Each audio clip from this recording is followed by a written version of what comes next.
Welcome in. This is the Second Cup Podcast. I'm Rick Gehman. We are recapping round 2 of the Open Championship. We're going through a cut line. We're getting the leaders fired up. We've had record scores. Our pets' heads are falling off. And now we've got the high king of content, Bryson DeChambeau, potentially getting dinged. We're following it up to the moment. Greg DuCharme is here. Hello, Greg. Happy to be here, boys. Very excited. This was a great day in golf. It was really some phenomenal play from a number of players, and this tournament is really taking shape. But, boy, we could potentially be witnessing a big change at the top of the leaderboard right now. It is still yet to be decided, but there's a situation happening. There is a situation happening. We'll get you up to date with that. Mark Immelman is here, Mark. Okay, how's it? The high king of content. I love this. It's good to be with you guys. For the folks who don't know, are you okay if I describe what's going on? Because I just got a phone call from a colleague. It's like, what the heck is happening? All right, get after it. Bryson DeChambeau on the fifth hole. Fifth hole, he's taking a cut at the green. He's blown it way right. There's a penalty area there. He hits it right of the pond, but right of the pond, it's essentially looks like a bunch of fescue and then water reeds and such there. So they find the ball, and when Bryson steps in there, he sees the ball, and then he walks like if the target is to his left. He goes and sort of makes as if he was going to address the ball. So he tramples down the grass there. Then he takes a step to his right and continues to sort of step as he's moving to get in behind the golf ball to look down the line. And he does this a couple of times. Eventually, there's no reeds or anything interfering with his backswing.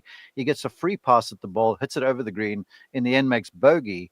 But the question was, and it came in, someone called in, from what I understand, to the RNA and said, hey, this is not allowed. So 2 rules officials, one from the DP World Tour, one rules official from the RNA, went out there with him. And it was high drama because you could see Bryson pleading his case. There's a picture there of hands on forehead as if to say, I can't believe you're making me do this. But the 2 officials were resolute. They were typically, could I say British, very stiff upper lip. They were just going by the letter of the law. I don't know. Greg is watching TV. I don't know if he's gotten done for 2 yet. He hasn't signed the scorecard. I had a colleague call me up and goes and ask, he hasn't signed the card yet, has he? And I'm like, well, if he signed the card and then gets penalized, he's disqualified. So I don't think they let him sign the card to go out there and investigate before they make the final decision on whether he's penalized 2 or not.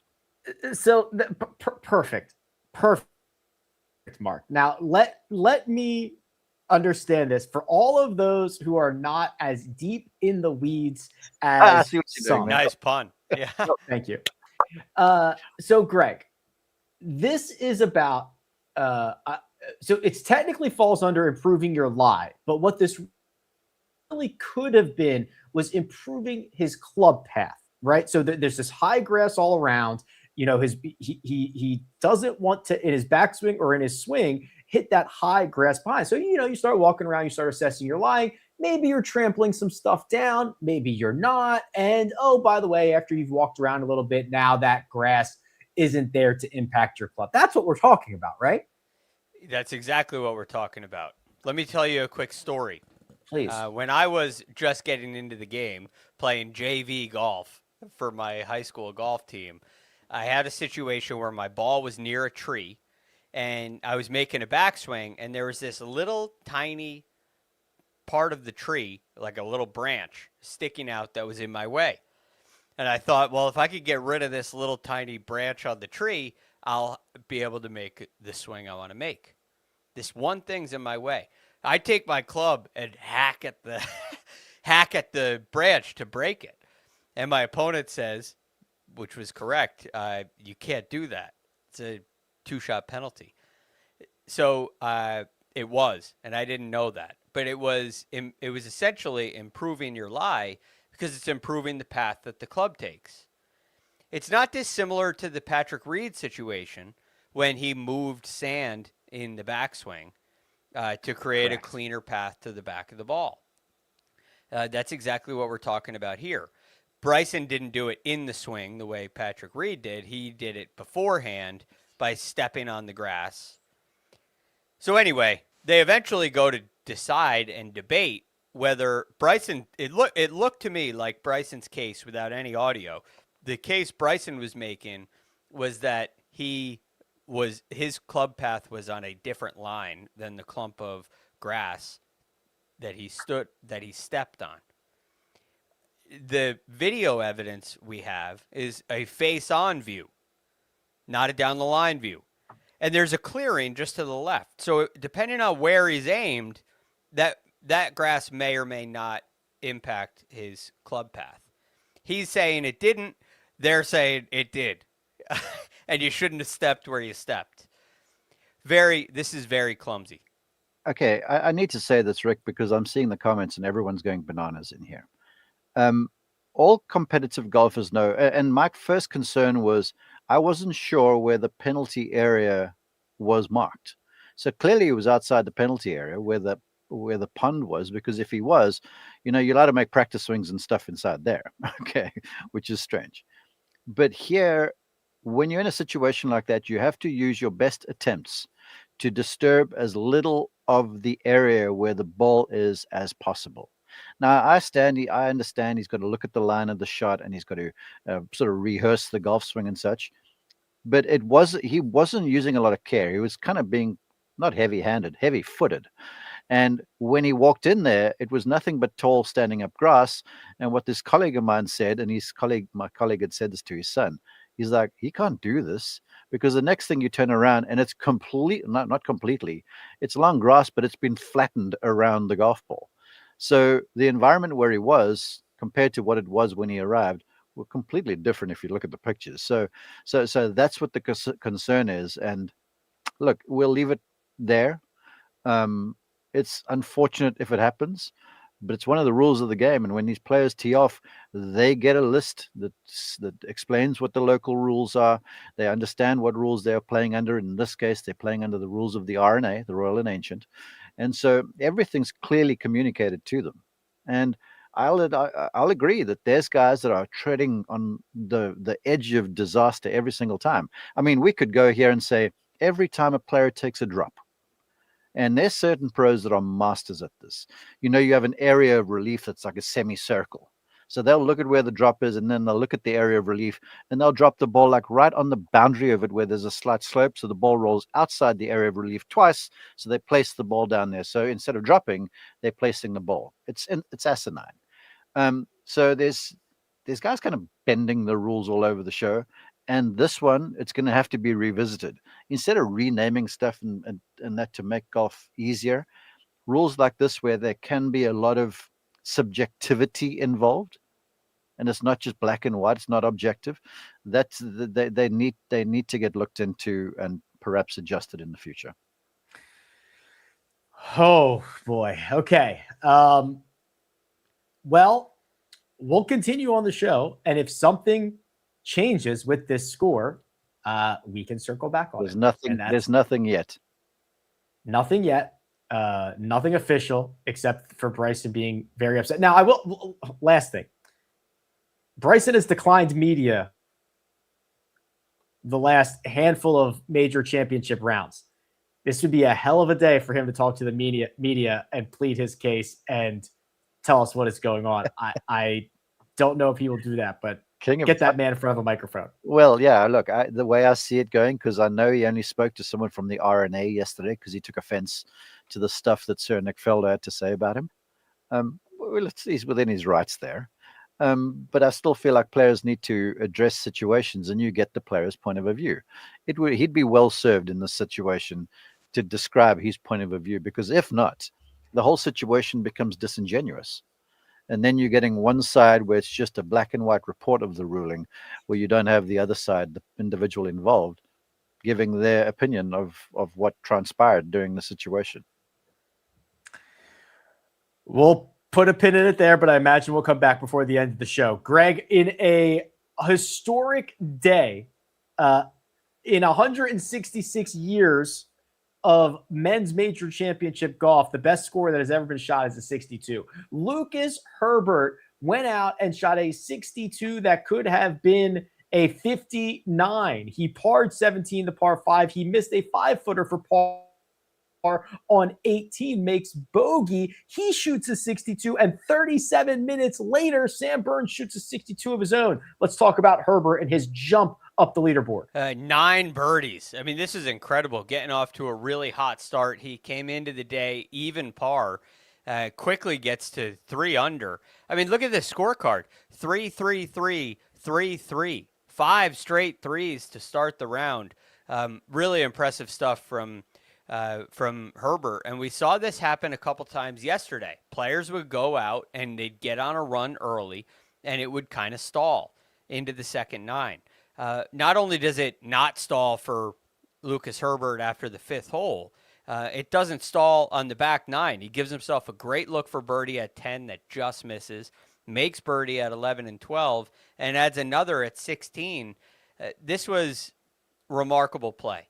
There were some great iron shots, a mix of great iron shots, a mix of long putts. It was really impressive what Lucas Herbert did today. It's got to be far and away the best round of golf he's ever played. Oh, and it was flag and everything. Yeah, it was impressive stuff. Now, Mark, that might have been a surprise. The Sam Burns 62 probably should not be a surprise. Just behind Scotty Scheffler, he's been the second best player in majors this year in terms of strokes gained. He does it completely different than Herbert does. Herbert kind of falters at the end. Sam Burns goes birdie, birdie, birdie, including holing out from the bunker on 18 to get this 62. Yeah, and I'll stand here in front of you guys, and I've been critical of Sam Burns before. But Sam Burns this year, almost right before our eyes, is turning into a different player. And look, I'm not looking at statistics. I'm just looking at the guy that when he's under the gun, does he finish the drill? Because as good as what he is, he has the chops to win big events, and his resume is thin given how talented he is. Remember, this is a kid that turned pro after his sophomore year at LSU when he was the player of the year. So he's got all of the tools. This round today was sensational to get around there without a bogey. I know the conditions were a little easier, and for someone as strong as Sam, the fescue grass is not proving that punitive right now because it's so wilted, and guys who are powerful like Sam can just blast wedges and stuff out from wherever the lie is. So, look, that's all aside. You've got to do it. And Sam Burns has the tools, and it seems to me like he's developing the mindset and the emotional equilibrium behind all of this stuff to get himself into contention. I'd like to see Sam kick this one over the weekend because he should be contending for major events, major championships. Burns has moved up to a tie for 6. Lucas Herbert in first by himself. The lead that Herbert has is still up in the air. Let's talk, Greg, about Bryson DeChambeau from a golf perspective, because he went out and shot a 66, a 4-under round to go with the 3-under round that he shot on Thursday. Birdies on 17 and 18. This is a Bryson DeChambeau that has really done a great job picking apart and picking his spots at Royal Birkdale. Now we sit here wondering whether he's at 7 under or whether he is at 5 under par. Either way, he's going to be in the mix. Yes, he will be in the mix. Question will be what happens to his mindset. But it seems like the talk before this tournament was all about Bryson and his strategy. And I think he has picked his spots nicely. You may say, well, you shouldn't be hitting driver on 5, but that's the play. The guys that are making birdies there are hitting driver, and Bryson hit a bad tee shot there. That's all. And we'll see what score he ends up making. He certainly thinks he made a bogey. But the rest of the round, he was able to, you're right, Rick, pick and choose his spots. He's keeping the ball and play off the tee. You're not seeing the wild, with the exception of 5, you're not seeing wild misses from him. And his control with his iron play is much better than we've seen in past majors. You're not seeing the disastrously poor iron shots that lead to triple bogeys. Now you're just seeing rules infractions lead to triple bogeys. So this is, look, Bryson is playing a major championship brand of golf right now. Get it in play off the tee, hit the green, make a couple putts when you can, take advantage of the par fives. I mean, even if 5 ends up being a bogey, it's a disappointing bogey. You'd like to make a birdie at that one. But you look at what he did at, even on the par 5 on the back 9, he got himself in a little trouble there.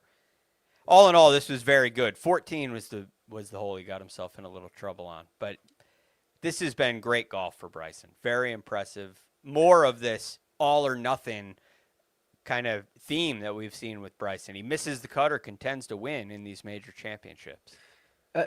Mark, Bryson is not he is not a stranger to all of the attention. Now, that attention is going to be ramped up tonight and tomorrow.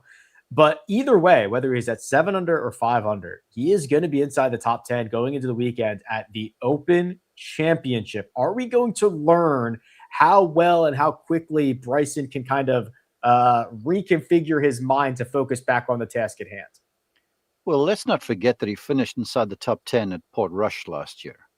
So it's not like he can't play links golf. It's just like sometimes Bryson has figured out his plan, and his plan, he feels like, is smarter than everybody else's plan. But then I heard him use the word strategic a few times, maybe digging at Faldo after round 1, but it was a very well put together round.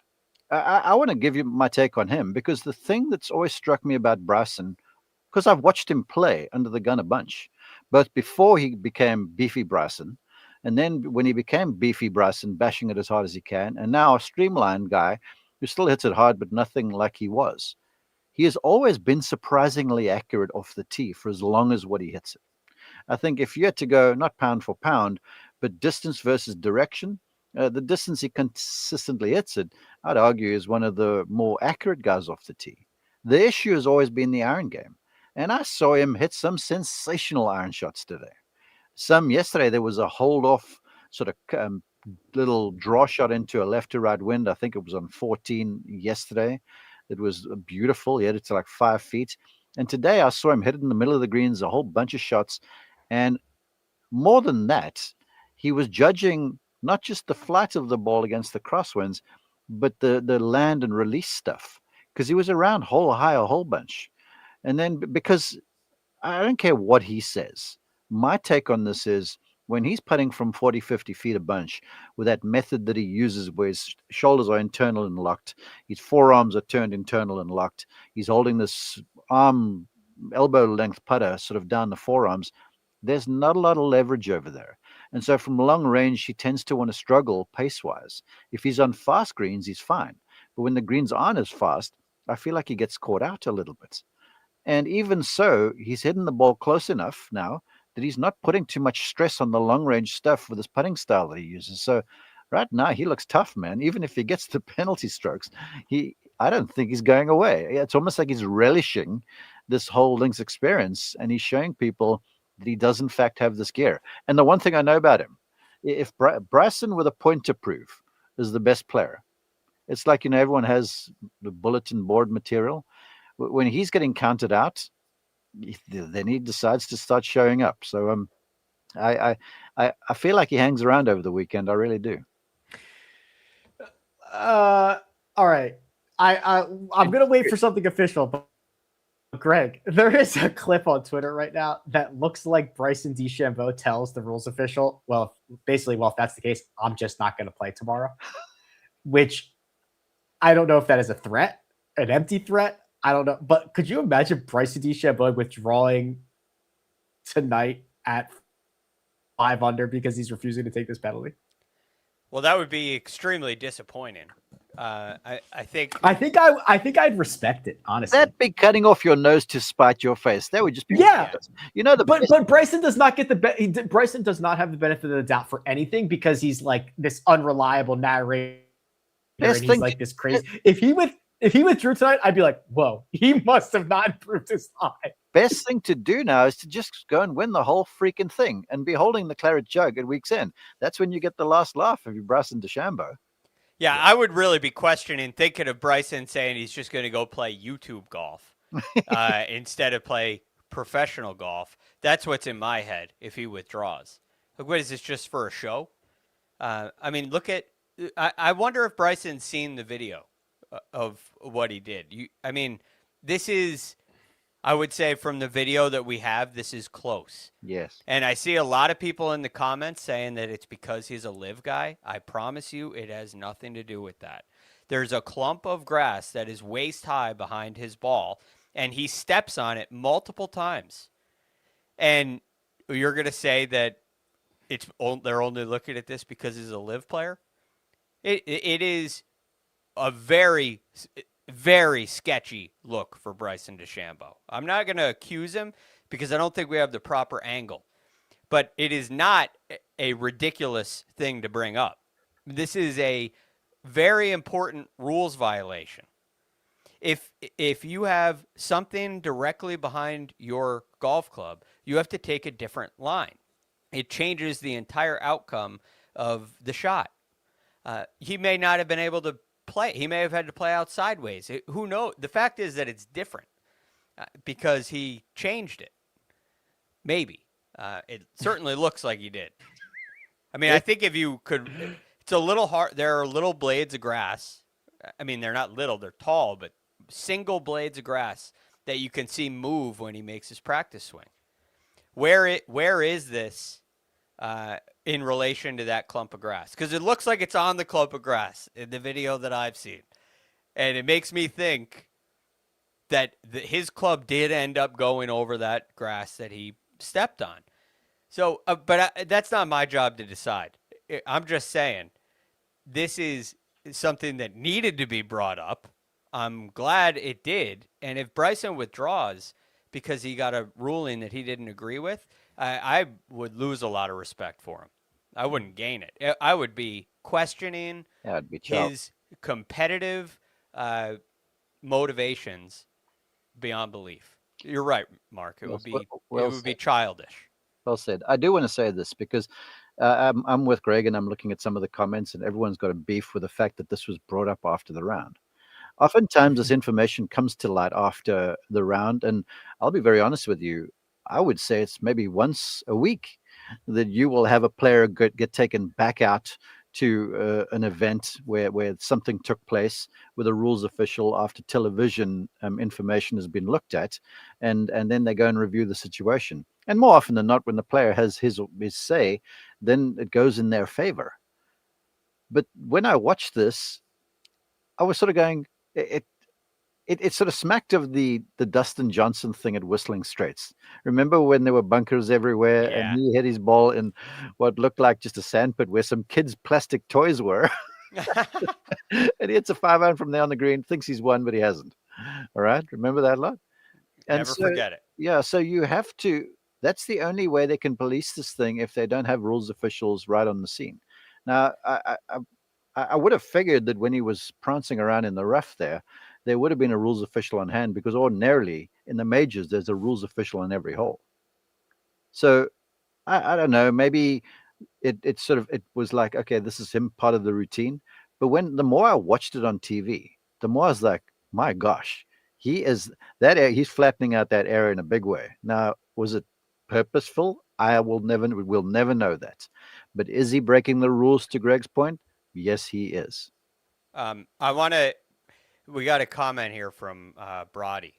Why don't they change things after the game with basketball or football? All right, this is a very simple and important thing to understand. In basketball, football, hockey, tennis, any other sport, there is one ball in play. And the play cannot move on until a decision on the rule is made. In golf, in a tournament like this, there are 156 balls in play. And the play has to move on. In fact, there is a rule in the rule book that allows you to play 2 balls. And Arnold Palmer did this in a Masters, I believe it was 1962, where he got a ruling he didn't like on the spot behind the green at number 12. He played another ball, so he had 2 scores when he came in. It was a double bogey and a par. And they eventually went with the par, and he won the Masters. You have to keep play moving. in golf because there are so many golf balls in play. So you can't this isn't like there's a ref blowing a whistle at every turn. It's a different game. I think that's important to understand. Although it's frustrating because it changes the score, that's for us. Hey, Rick, I think feisty, completely bald Greg is the best version of Greg. We need to get him like this a little bit. I know. It is really good. The first thing you learn in JV golf is that you can play 2 balls and then the coaches will figure out what your score is when you get back in.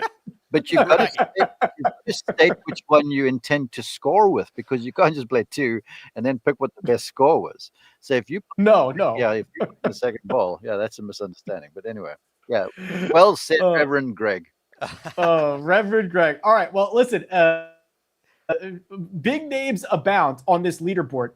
The fan favorite Tommy Fleetwood closes with 3 birdies over his final 5 holes. Mark, they are dragging him, or at least trying to drag him across the finish line. He is 4 under par, which we know will be 4 shots off the lead because Lucas Herbert does not have any question about what his score is going to be. But Tommy, through 2 rounds, is living up to being in contention in a home game. It's romantic. We were saying this on Tuesday. It's romantic. There's a destiny here. Look, tight Tommy yesterday was a little less tight Tommy today, but the guy I watched swinging, he still looked like he was playing not to screw up. He's playing to keep himself in it. And that fast finish, that did a world for him. And the reality is it could have been better, because on 16, he had 8 feet or something for birdie. And on 18, he had a really good look for birdie as well. So, look, woulda, coulda, shoulda, we can't make a future on that. But it was a pretty brave performance from a guy you could almost feel like, because when he was walking up 18 fairway, they got a close-up on his face. And the fans are singing Tommy Fleetwood, and they're going on about, with these British songs. Mark, I have to stop you. Yes. You've done a great job. Bryson DeChambeau score has been updated to 500 par.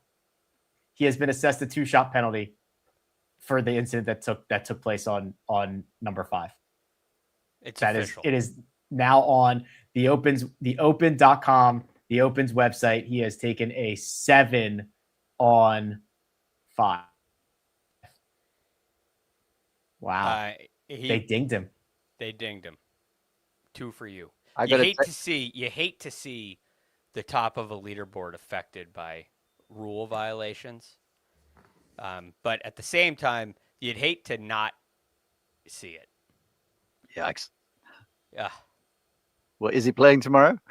Well, that's still to be determined. But this leaderboard has now just shifted. So now Tommy Fleetwood just 2 back of second and still 4 back of first. But sorry, Mark, I just could not believe that I just saw it on the open.com. No, well, this friend of mine, he's like, please let me know he was at a dinner function. So he didn't have the news. So he's like, let me know. And I get a quick text back here. His actions were egregious. And then there was like blatant and stuff when he stepped in there. You could see what he was doing. So look, it is what it is. That's news now. And now let's move ahead. For Tommy, sometimes you're playing not to screw up. And I saw some of that. But all of a sudden, it looked to me like he was playing a bit more free coming in. And the second shot he hit to the 17th hole, which is a narrow target, with a crosswind off the left, was pure class. And then the shots he hit down 18 were the same thing. And that was not a guy who was struggling with his iron play, as he had mentioned after round 1. So right now, he's sort of survived Thursday, Friday. And now it's time to just go ahead and shine over the weekend. It's destiny. Destiny, but standing in his path will be names like Scotty Scheffler, Greg, who had a very tame 2 under 68 bogey free around Royal Birkdale today. Well, tame if you look at the scorecard. That's true. If you watch it, this was a masterful display. And he was very calm, and he looked tame walking around for the most part. Not entirely, for the most part. He must have been losing his mind on the inside, because he just continuously gave himself opportunity after opportunity after opportunity, and they slid by and they slid by and they slid by constantly. But you know what it reminds me of watching him? If you've ever watched a football game, since we're talking about other sports today, you watch Derrick Henry as a running back, and he's got, 6 carries for 12 yards at the end of the first quarter, and then 12 carries for, 27 yards at the end of the first half, and ends the game with 31 carries for 240 yards. 2,000 yards. And 3 touchdowns. What happened? Okay, I guess they just keep giving him the ball. Eventually it breaks. Scotty just keeps giving his putter a chance, and it just never broke today. The longest putt he made was 8 feet on 18. So he's got to get some putts to fall, but this is, if I'm Lucas Herbert, I'm looking down at that leaderboard saying I only got 4 on this guy, because he looks like he could make that up on any 4-hole stretch on this golf course the way he hit it today.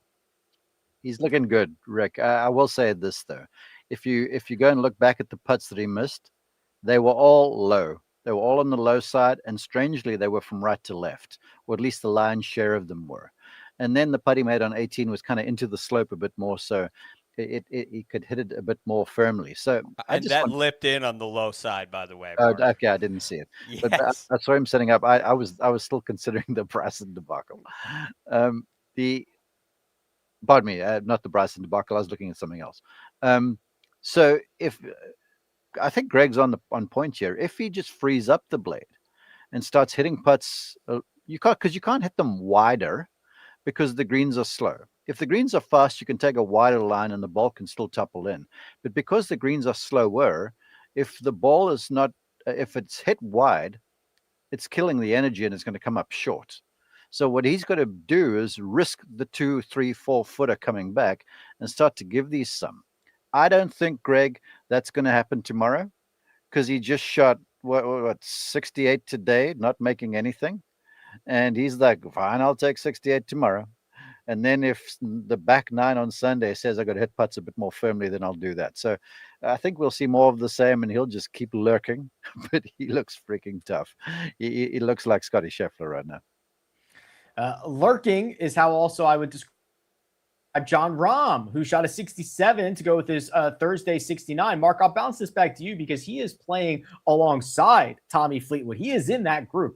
There is a lot of attention on this group. I don't think that they are anti-Jon Rahm, but it does feel like every moment feels massive in that group. We saw some frustration out of Rahm where he kind of spiked his club late in the round. It seems like a pressure cooker out there right now. As it is. I mean, this is the hard thing about major championships, because, in any other event, 72 holes, 280 something shots, you kind of feel like you can not go to sleep on certain shots, but some of them are a little easier than others. But when you're playing in a major championship where conditions these aren't on the edge, but if you're getting balls on fairways and then they're running the fescue and stuff, and you get in a putt bunker, you saw Scotty on the 1 hole on that short par 3 where he hit it on the green, and the next thing is sort of visibly exhaled. Even wedges to some of these targets are challenging mentally. So for Rahm, who wants to prove himself and he wants to win more majors, and he's said as much, I can see where he's coming from. And I've been surprised so far, because he's gotten a lot of airtime on TV, that we haven't seen 1 or 2 more blow-ups, because when he's in the pressure cooker, he tends hot around the collar, where he's been especially calm given, the pressure they're playing under. So he's looking good. This is the guy I expected to see at the US Open, to be very, very honest with you, because I saw this Jon Rahm that we watched today at the PGA for 2 rounds, and he was impressive. Yeah, he was pretty dialed, hit a couple of good shots late. I'm just going to open this up now, boys. 17 was insane, by the way. Yes. Yeah. So good. He hit a pretty weak putt, but it was a fantastic 18 shot. 18 wasn't bad either. Yeah, true. That's right. Yeah, and then missed the shorty. Gosh. I'm just going to open this up. Greg, anywhere else you want to go here? I mean, just other notable wise. Morikawa limped to the finish line. He's in a tie for 25th.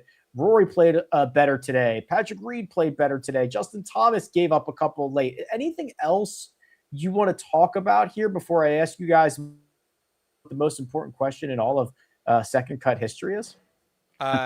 Well, I can't. I can't bear to talk about the way Colin Morikawa finished. So please, let's just ignore that. Okay. Cam Young. Cam Young was phenomenal today. Very impressive. And it's like he went away for like 3 weeks. And it feels like he won the Cadillac and then disappeared. And the only thing really missing in his game has been the putter. And he putted terribly again today, but still shot 3 under. He putted better yesterday. I'm very encouraged with the way Cam Young is playing. And don't forget what he did in 2022 at the Open when he actually, I know Cam Smith won, and Cam Young didn't beat Cam Smith, but Cam Young did track down Rory as well and beat Rory and came in second. So he's a big name that I got circled on this board. I saw a particularly interesting, borderline idiotic conversation the other night between two pundits in the game talking about who the player of the year is going to be. Okay.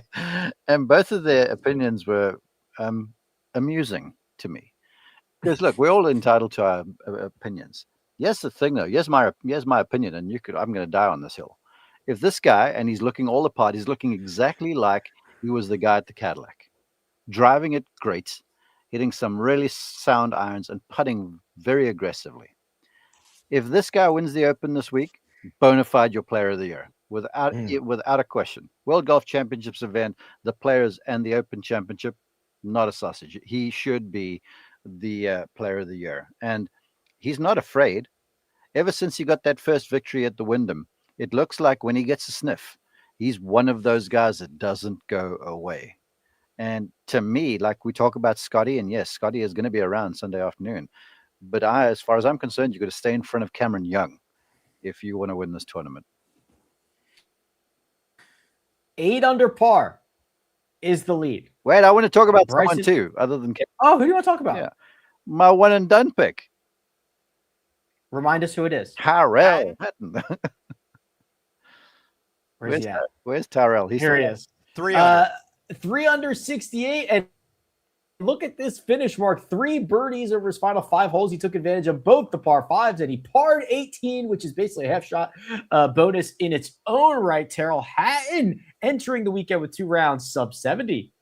Yeah, and this guy ordinarily is so accurate, but he has played from the fescue on just about every hole. And both par 5s he made from driving it in the rough. He didn't go for the greens in 2. In fact, the birdie he makes on 17 is from off the edge of the green. So this is a guy that's just he's pure cojones right now, and I'm loving what I'm seeing because if he's going to find a way to strike it better, and again, this is Tyrrell. He's just crazy enough to perhaps do something really special in this event. And now that he's inside the cut, I feel like he frees up. Just crazy enough to do something special. Lucas Herbert, 8 under par. He is 2 shots clear. Our board hasn't updated yet. 2 shots clear of the chase pack. Cam Young is in that pack. Ryan Gerard is in that pack. And we've got Scotty Scheffler at 4 under, Greg. He's 4 back. We've got Colin Morikawa. He's 6 back. We've got Rory McIlroy. He's 7 back. I ask you the most important question I have ever asked you on Friday night at the Open Championship.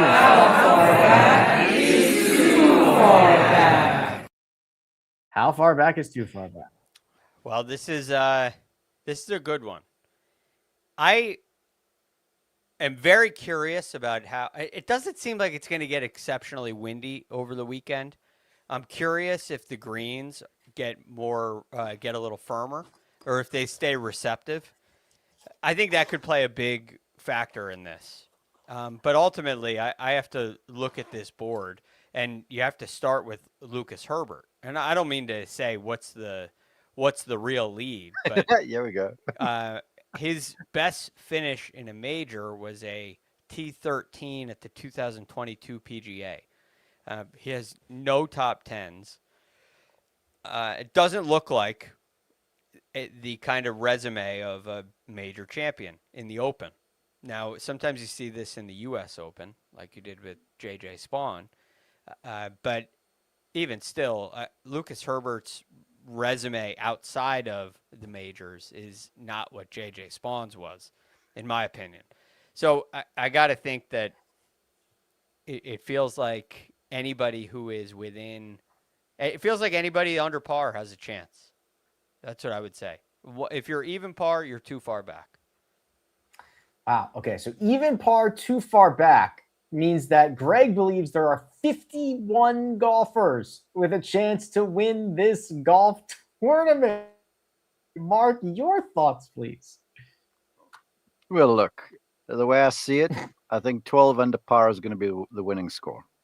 Okay. I think if you get to 12, you got a really good shot of winning this Open Championship. I don't know the weather forecast, but so far it's been like Chamber of Commerce. And the golf course, I wouldn't say is defenseless, but the only real mistakes are coming from if you miss balls in pot bunkers. And we've seen 62s. So if one of the evens get out and they shoot 62, which is 8 under tomorrow, they're firmly in the mix with a shot at the title. But I'm sort of still with Greg a little bit. I think you're going to have to do something special if you like even 1 under, 2 under, because Cameron, I want to say Jackson Suba, Ryan Gerard certainly is not going to go away. He's strong. Siwoo Kim's not going to go away. Sam Burns is there. You got some really blue chip guys who are out in front, and I can't see them all going backwards, and somebody's going to get to 12. So if you're sitting at 1 under, you're going to shoot an 11 under par weekend. And at a major championship, that's just downright hard. Now, if this was somewhere else, I'd say, well, I'd be going even par. But this is a major and things are just tighter. I can't even imagine what's going to happen tomorrow. Some of the best players in the world are in the mix. Maybe Bryson plays, maybe he doesn't. If he does, it's going to be a spectacle. It is going to be a spectacle. Is he going to hit driver everywhere? Is he just going to say, like, whatever, I'm just bashing driver everywhere and just go from there? Oh, this is going to be so much fun. I don't know, but it's going to be fun. Is he going to there's no way he withdraws. No, I think that was a little bit of a bargaining chip. In the moment, he's like, well, if you give me this penalty, I'm just not going to play anymore. And like, where that does was he on get you, this RNA. idea that this is a negotiation? Come on. Rick, this video you saw wasn't AI generated, because I've seen some I'm convincing stuff. I'm sure. Now, I think that, to both of your guys' points, whether he will come to his senses or someone in his camp will turn this and say, you know what the best revenge is? Going out and winning the Claret Jump. Mm-hmm. If you feel so wronged by this, go win by 10 shots and just take this out of the equation. They will flip that. Hey, since a lot of our fans are interested in making a few extra shekels on this on this golf, what are the odds right now heading into the weekend, Rick? Well, they've certainly been adjusted at this point. So Bryson was the favorite until the penalty. Now Scotty Scheffler is the favorite at plus 560. Cam Young is plus 640. Lucas Herbert is 930. Bryson is now 980. And then everybody else is longer than that. So Rahm is 1150. McIntyre's 20-1. Morikawa's 50-1. If Morikawa, that was such a disappointing close. If I'm in Bryson needs what Harry Diamond said to Rory McIlroy when they were in 2025, when he won his first Masters, when they walked to the tee for the playoff. He said, hey, if I told you on Monday you were in a playoff to win the Masters, would you take it? Yes. Hey, Bryson, if I told you were 3 off the lead and 1 back a second heading into the weekend at the Open, would you take it? Everybody in the field would take it. So I think a little time and a few conversations with calm heads will lead to Bryson playing tomorrow and probably playing quite well. Greg, you've done a lot of good shows, but this one's by far and away been the best one that I've been involved in. You're on top. You're a top bloke, as the Euros would say right now. Yes. That right there is Greg DuCharme. That right there is Mark Immelman. I'm Rick Gehman. This has been The Second Cut. We will see you tomorrow night.